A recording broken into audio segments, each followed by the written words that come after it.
दिल्ली के मुख्यमंत्री अरविंद केजरीवाल की याचिका पर कल सुनवाई हुई। बेंच बिना फैसला सुनाए ही उठ खड़ी हुई। उससे पहले ही ईडी के वकील से जबरदस्त सवाल जवाब किए गए थे। साथ ही कुछ समय के उपरांत देखा गया कि जैसे जमानत मिल जाएगी, क्योंकि सुप्रीम कोर्ट ने कड़े शब्दों में ईडी से कुछ सवाल पूछे थे और कहा था कि हम जमानत देने पर विचार कर सकते हैं। इसके बाद आज बारी थी सिसोदिया की जमानत अर्जी की सुनवाई पर, जो अब आगे हो पाएगी।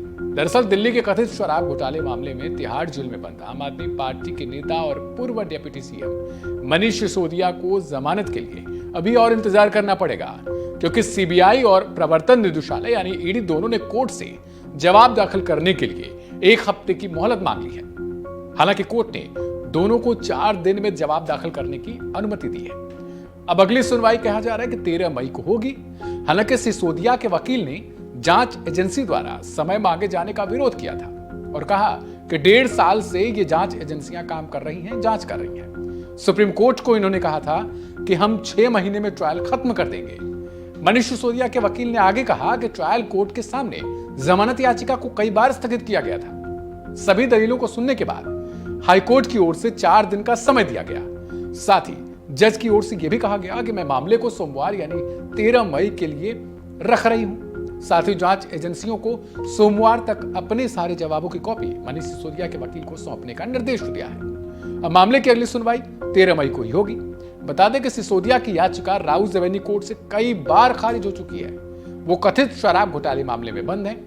सिसोदिया के अलावा बात की जाए तो दिल्ली के मुख्यमंत्री अरविंद केजरीवाल, भारत राष्ट्र समिति यानी बीआरएस की नेता और तेलंगाना के पूर्व मुख्यमंत्री के चंद्रशेखर राव की बेटी के कविता और शराब व्यवसायियों सहित कई अन्य लोगों को केंद्रीय जांच एजेंसी ने गिरफ्तार किया है। इस मामले में लगातार राजनीति भी होती रही है। यह मामला यूं तो देखा गया कि कांग्रेस के द्वारा सामने लाया गया। कांग्रेस के नेता अजय माकन ने बाकायदा इस पर प्रेस कॉन्फ्रेंस की थी। उसके बाद से इस मामले की जांच शुरू हुई।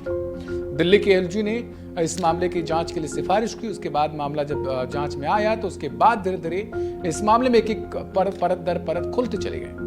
हालांकि ईडी की ओर से लगातार दावे किए जा रहे हैं कि उनके पास सबूत हैं और वो उन्हीं सबूतों के आधार पर आगे की जांच कर रहे हैं। लेकिन सिसोदिया के लिए मुश्किल खड़ी हो गई है। केजरीवाल के लिए कल मुश्किल अपने आप में लग रहा था कि केजरीवाल जैसे बाहर आने वाले हैं, जमानत उनको चुनाव के मद्देनजर, जैसा कि सुप्रीम कोर्ट ने कहा कि चुनाव के मद्देनजर उनको जमानत दी जा सकती है, क्योंकि जो चुनाव है वो कोई ऐसी फसल नहीं है जो 6 महीने में तैयार होती है। हालांकि इस दलील को लेकर ईडी की ओर से सख्त रुख अपनाया गया और ईडी ने कहा कि अगर आप इस आधार पर जमानत देते हैं तब इसके बाद कई सारे नेता कहेंगे कि उन्हें प्रचार करना है और उन्हें जेल से रिहा कर देना चाहिए। ये आप एक तरीके की नई नजीर पेश कर देंगे। लेकिन उसके बाद बिना कोर्ट ने कोई आदेश दिए वहां से बेंच खड़ी हो जाती है और वापस चली जाती है। हालांकि कहा जा रहा है कि कल इस मामले में सुनवाई होगी, लेकिन सिसोदिया के लिए अपने आप में बड़ी मुश्किल है। इस खबर को लेकर आपकी क्या राय है उसे कमेंट बॉक्स में जरूर बताएं। मैं था आपके साथ दिवांशु। नमस्कार।